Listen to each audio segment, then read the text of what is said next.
j'avais des problèmes financiers. J'ai un fils unique et je ne m'entendais pas du tout avec lui.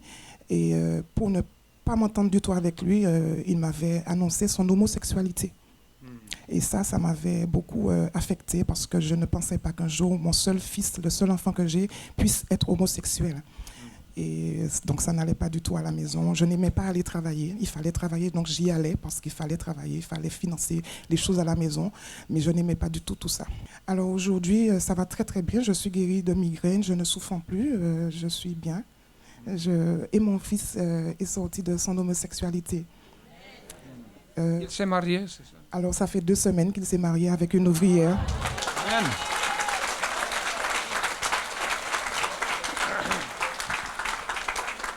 Qu'est-ce que vous avez fait pour ces choses-là? Vous avez fait quoi? Alors, pour sortir mon fils de l'homosexualité, j'ai participé à la campagne d'Israël, mais j'ai participé vraiment corps, âme, esprit, tout ce que j'avais, j'ai tout déposé sur l'autel. J'ai déposé ma vie complètement parce que c'est vraiment ce qu'on appelle déposer sa vie sur l'autel. Et tant que je n'ai pas eu la réponse du Seigneur Jésus, je n'ai pas arrêté de l'implorer. Alors je recommande à tous de participer, de faire sa dîme parce que c'est très important. Je pense qu'aujourd'hui, je suis sûre qu'aujourd'hui, là où je suis au niveau de mon travail, c'est par rapport à ma fidélité dans la dîme. Quel travail vous avez? Alors je suis travailleur social, je travaille dans une association pour aider les personnes en difficulté. Et quand je suis arrivée dans cette entreprise, je faisais le veilleur de nuit, j'étais veilleur de nuit. Et aujourd'hui, je suis responsable de 2 sites. Je n'ai pas de diplôme pour cela, mais c'est à travers ma fidélité, à travers mes offrandes, à travers le sacrifice d'Israël que je suis aujourd'hui responsable de 2 sites sans diplôme. Amen. Merci. Sam, comment était votre vie avant que s'accomplisse la prophétie? Et quels étaient les ennemis qui étaient dans votre vie? Il y en avait beaucoup. En vérité, ma vie était complètement détruite par les drogues, par le manque de connaissance de Dieu, de sa parole, de la prophétie de Dieu. Alors, j'étais dans le monde des drogues très tôt, profondément, au point d'être interné dans 3 centres de désintoxication. J'ai fait 2 débuts d'overdose et parfois aussi je prenais les pages de la Bible pour faire des cigarettes de marijuana. Vous aviez une famille, j'avais une bonne famille, père, mère, qui ont tout fait pour m'aider, mais ils n'ont pas réussi. Ils m'ont mis à la porte en disant « Écoute, on ne peut plus rien faire pour toi. » Je vivais dans la rue comme un sans-abri, un mendiant, oui, comme un sans-abri, demandant une chose et d'autres, dépendant de l'aide des personnes. C'est ainsi que je vivais. Sam, comment êtes-vous arrivé à l'église? Est-ce que quelqu'un vous a amené? Comment est-ce que vous êtes arrivé? En vérité, personne ne m'a invité. Je marchais dans la rue, j'ai vu la porte ouverte de l'église, comme elle l'est tous les jours. Et je suis allé parler avec un ouvrier qui était là à ce moment. Campagne d'Israël. La campagne d'Israël, pour moi, c'est la grande opportunité que Dieu nous donne à nous tous d'opérer un changement complet dans notre vie. Alors, dans ma première campagne d'Israël, je l'ai faite avec une moto. J'avais une moto et je l'ai vendue. La première conquête était la délivrance. Et une famille bénie, une épouse, des enfants. Et aujourd'hui, après que la prophétie se soit accomplie, j'ai une famille bénie, ma femme, Camilla, mes enfants. Je suis marié avec Sam depuis 10 ans et nous sommes très heureux. Résumons mon histoire de mendiant à quelqu'un de très heureux. Très heureux. De mendigo a inversionista feliz e muito feliz. Bonjour à tous, soyez bienvenus à cette émission France en direct. Plus une fois, nous sommes ensemble et aujourd'hui, nous allons parler de reconstruction. Vous savez que construire ou bâtir, c'est difficile. Détruire, c'est très facile. Et reconstruire, c'est aussi difficile. Difficile, mais pas impossible. Il y a des personnes qui ont tout perdu. Il y a des gens qui sont endettés, des personnes qui sont endettées, des personnes qui sont malades, de personnes qui voient sa famille se détruire, rien ne marche, et vient toujours la question, pourquoi? Si je fais le bien, j'aide les autres, je ne fais rien erroné, pourquoi ma vie est comme ça? Vous savez que ça dépend de la direction que nous recevons, ou soit la voie que nous marchons, le chemin que nous marchons, que nous parcourons. Si nous n'avons pas une bonne direction, une bonne protection, une énergie positive, la vie n'avance pas. Mais quand nous avons la direction, et si nous parlons de la direction du Créateur, nous sommes capables d'avancer. Beaucoup de personnes sont en recherche de comment reconstruire sa vie, comment récupérer tout ce qu'elles ont perdu. Et le centre d'accueil a déjà aidé beaucoup de personnes. Beaucoup de personnes sont aidées à travers la pratique d'une foi intelligente, une foi surnaturelle. Aujourd'hui, nous allons écouter l'histoire de Denis. Regardez. Avant d'arriver au centre d'accueil, ma vie était complètement à terre. J'étais malade. Je n'avais pas de solution. Parce que je suivais les trucs maraboutage pour pouvoir s'en sortir. Et personne ne peut. Toutes les maladies, toutes les choses, les canaries, j'avais des canaries à la maison pour pouvoir me soigner, rien ne peut. Et les docteurs ne pouvaient pas faire quelque chose. Ils ont dit, oui, c'est un truc mystique, monsieur, parce que nous, on ne trouve pas. Et on a fait IRM, tous les radios sont négatifs. Il n'y a rien là-dessus, ils n'ont rien trouvé. Mais la maladie me faisait, mes jambes étaient enflées et je ne pouvais pas marcher. C'est le problème qui était délicat pour moi. Tous les soirs, je pleurais. À 16 heures, je pleurais parce que ça enfle. Je ne sais pas, je n'ai pas de solution. Même les maladies africaines ne pouvaient pas me guérir. Je n'ai pas d'autre solution, je n'ai pas d'autre issue. C'est la maladie. Je souffrais beaucoup. Mon autre problème, c'est que j'avais des dettes. J'avais fait des sociétés avec un ami, des parents, et ils m'ont largué, ils ont tout. Parce qu'au moment où j'étais dans les maladies, maintenant, tout était parti. Et les dettes restaient avec moi. Une dette de 45 000 €. Je ne pouvais pas. Où je vais enlever? Parce que je suis malade, je ne pouvais pas faire autre chose. Toutes ces dettes étaient sur moi. Or, j'étais faible. J'étais faible. Problématique. Je ne sais pas où je peux mettre la tête. Or, j'étais une personne nerveuse, dépression, et ça restait un peu, je devais boire tout. C'est avoir des dettes, avoir toutes sortes de santé dans ma vie, je ne sais pas où mettre la tête. Oh, l'alcool ne faisait rien. L'alcool, au contraire, ça me détruisait. Avant d'arriver au centre d'accueil, Denis, il était qui? Une personne malade. Il croyait que quelqu'un a fait des travaux de maraboutage, de sorcellerie pour détruire sa vie. Rien ne fonctionnait. Et il avait le douleur. Il avait une dette de 45 000 €. Il a commencé à tomber dans l'alcool. Pourquoi tomber dans l'alcool? Parce que quand la vie ne marche pas, quand les choses ne marchent pas bien, normalement, nous cherchons quelque chose qui puisse changer la situation. Et vous savez que l'alcoolisme, apparemment, il aide à oublier certaines choses, mais il apporte un autre problème de santé, de dépendance, le vice. Et Denis était comme ça. Un jour, il a connu le centre d'accueil. Nous allons savoir comment il a connu le centre d'accueil. Je suis arrivé au centre d'accueil par la maladie. Si je n'ai pas d'issue. Ma vie était par terre et je n'ai pas de solution. C'est pour cela que je suis venu vers le centre d'accueil pour pouvoir m'aider, parce qu'il n'y a personne pour pouvoir m'aider. Quand je suis arrivé au centre d'accueil, j'ai fait des chaînes de prières tous les mardis.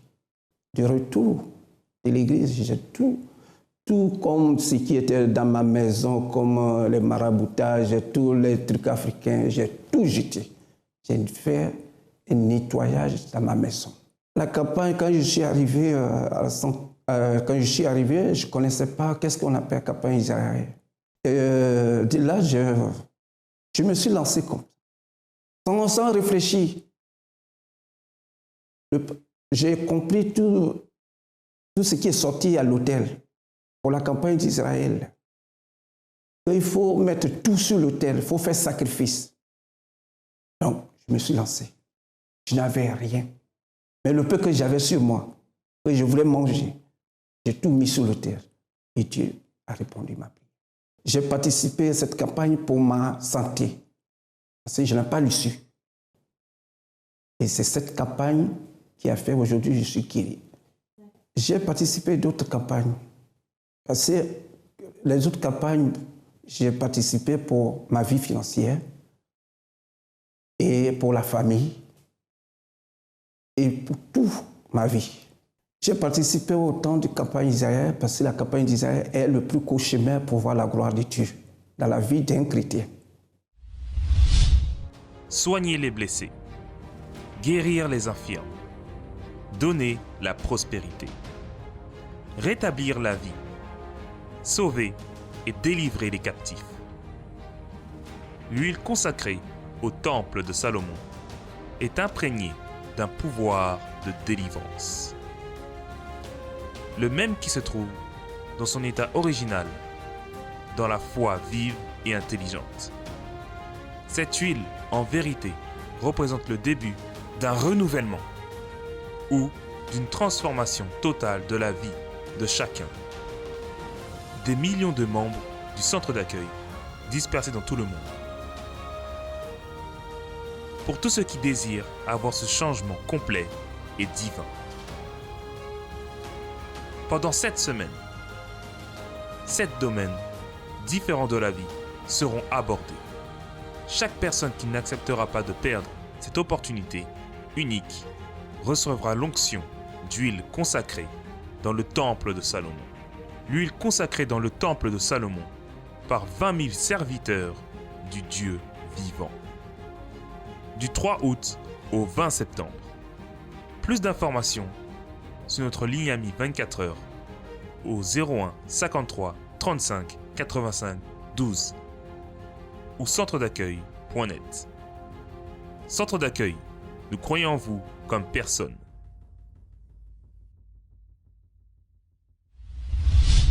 Il a été invité plusieurs fois, mais normalement c'est comme ça. La première, la deuxième, je n'ai pas besoin. Mais un jour, il est arrivé au centre d'accueil et participé d'une chaîne de prière. Qu'est-ce qui s'est passé? Il avait l'insomnie, il a pu dormir. Là, il a commencé à voir qu'il avait une solution. Il a participé de la campagne d'Israël, il a participé pour sa famille, il a participé pour la vie financière, il a participé pour la santé et il a fait comme beaucoup de personnes qui ont rendu témoignage ont fait. Avant de savoir qui est Denise aujourd'hui, qu'est-ce qui s'est passé, je vous demande de penser, comment va votre vie? Quelle est la porte ou quelles sont les portes que vous avez frappées? Avez-vous des résultats? Si vous n'avez pas de résultats, sachez que les portes du centre d'accueil sont ouvertes du matin au soir, de lundi à lundi. Nous ne fermons pas, nous sommes là. Et beaucoup de personnes ont trouvé la solution. Si vous avez besoin de notre aide, les portes du centre d'accueil sont ouvertes. Regardez qui est Denise aujourd'hui. Aujourd'hui, ma vie est bien aujourd'hui. Parce qu'avec la campagne d'Israël, toute ma vie est bien. Je n'ai plus de problème de santé. Je n'ai plus de problème de dette. Ma vie financière est bien. Mon travail est bien. J'ai eu des avancements dans mon travail. Aujourd'hui, je suis bien avec ma famille. Ce qui s'est passé, c'est mon sacrifice qui a fait aujourd'hui que je ne bois plus, je ne fais plus tout ce que je faisais. Aujourd'hui, ma vie, tout est effacé. Tout ce qui n'allait pas dans ma vie, aujourd'hui, tout est effacé.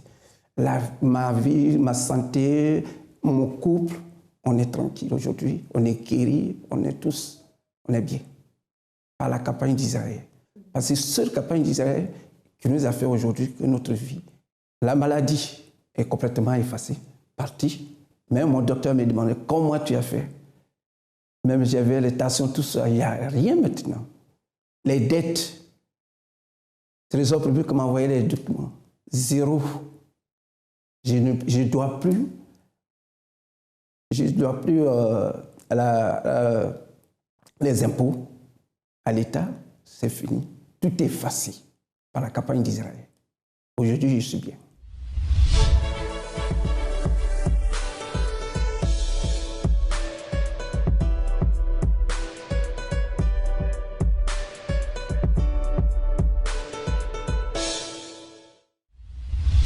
Les dettes effacées.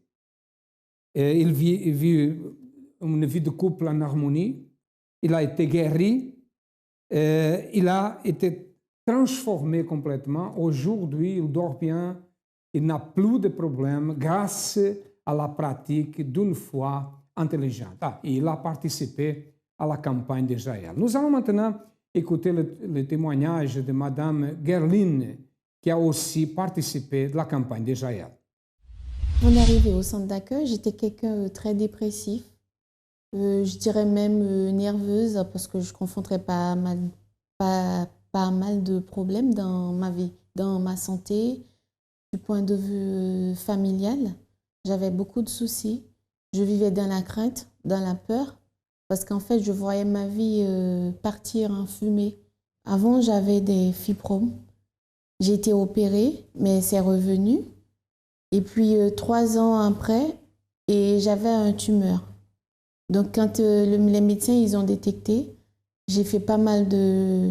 J'ai suivi un traitement, j'ai été opérée.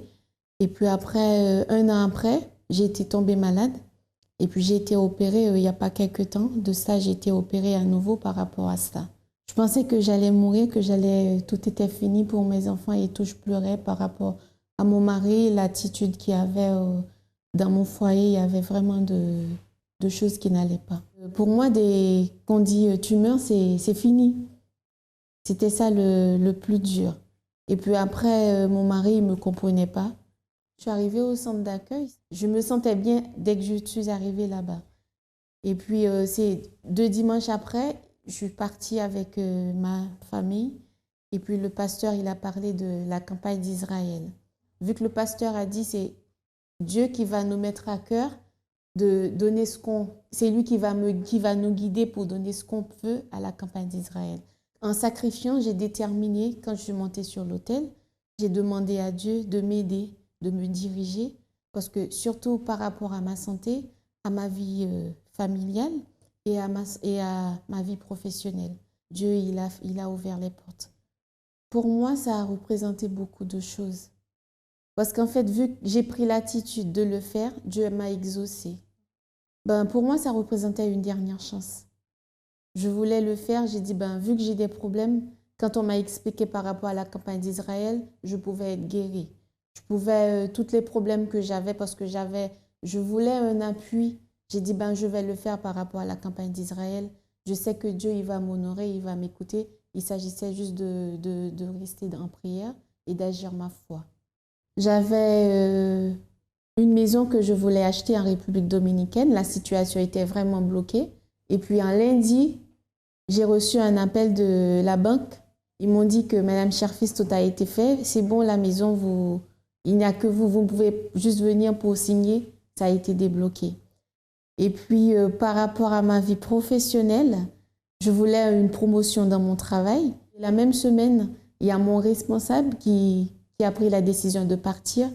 Donc là, il m'a proposé d'être l'adjointe de l'autre personne qui va le remplacer. Tout ça, c'est par rapport à mon projet, par rapport à la campagne d'Israël, j'avais demandé. Par rapport à ma santé, mercredi dernier, le premier mercredi du mois d'avril, avant la Sainte Seine, j'ai prié. Depuis lors, Dieu, il m'a guéri. Même la peur, j'ai plus la peur, je me sens bien. Même au niveau de ma famille, mon mari il vient à l'église. Pour moi, à chaque fois que je vais au centre d'accueil, je vais à l'école, je vais m'instruire, pour moi, c'est une école, le centre d'accueil.